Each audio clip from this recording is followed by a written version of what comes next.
Man has become disillusioned and has fallen into a sort of madness. And yet, most ironically, if I were to expound upon them the most simple, basic truths of human nature from which they have strayed, it is I who may be seen as mad. However, this does not bother me. And until humanity comes to accept these truths, they shall continue to stumble around, blind, bumping into one another without the slightest idea about their purpose upon the earth and their place in the cosmos.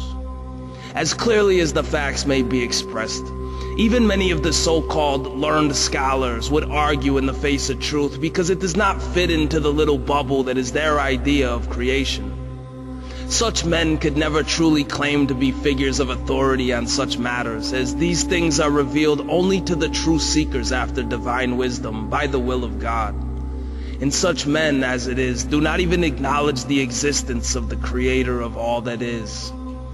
Only a foolish child denies the existence of one who has given it life.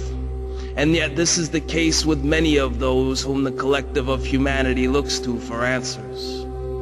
Even many of the religious leaders, those who guide by the ruling hand of their chosen faith, cannot seem to be much better.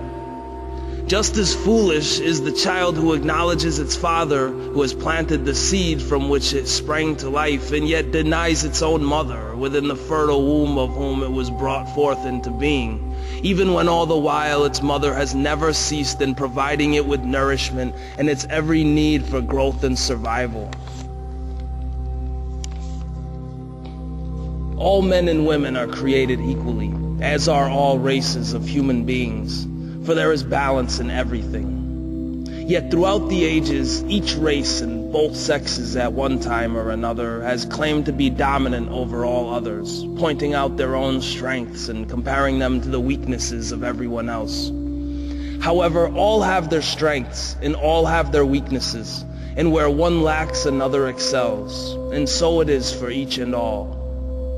In the same way, each religion has claimed that they had the truth, and that their truth was the only truth. In reality, I tell you, the universal truth of creation is something like a puzzle, and the pieces have been split up and distributed to all peoples across the earth in order that they could one day come together in one land where they would dwell amongst each other, allowing the various cultures to interweave with one another. In this way, the people of earth, all races, cultures, and belief systems would be able to put their pieces together and solve the puzzle in a manner of speaking. The purpose of this message is to assist you in doing so. And do not be misguided into thinking that your differences in physical features mean all that much. In fact, the English word person comes from the Latin persona, which means a mask or a role played by an actor. Your true nature is spiritual, my friends, and in that sense I assure you, you are not so different from one another. Those who walk in the light and those who choose the path of darkness come in all shapes, sizes, and colors of both genders without discrimination. There is good and evil in each group, and even still, there is light and dark within each individual, and so all have the potential to go either way. One may choose the path of light or the path of darkness according to their own free will. And yet the light always transmutes the darkness without fail. For there is only light. What then is darkness but a lack of light? It is well known that the single flame of a candle can light up an entire room full of darkness, and yet no amount of darkness, no matter how great, can enter into and have any adverse effect on a well-lit room. And so I have come forth with this message in order to aid all who seek after the light of truth, with the hopes that all of humanity may fall into this category. And with that, do keep in mind Jesus, master and teacher of the law, who expounded upon the teachings of those who preceded him. He was shunned and rejected by those who had little understanding, and was persecuted by those who claimed to be the authorities on the teachings of Moses, many of whom twisted his words in order to suit their own agendas.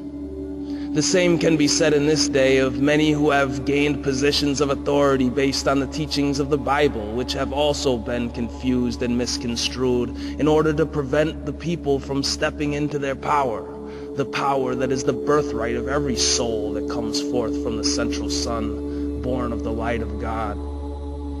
It is hardly my intention to lead anyone astray, nor to condemn any who have misunderstandings, but only to assist those who wish to gain a proper understanding in order to improve upon your relationship with the divine, turn your faith into a knowing, and take your power back from those who have fooled you into believing that it is their divine right to reign over you. It is time to stop playing the game of follow the leader and begin following your own heart, for your heart knows the way. I have no interest in forcing any beliefs upon you, but only to do my part in showing you the truths that have been hidden and must now come into the light, with faith that Spirit will be as my advocate to you and your guide to understanding.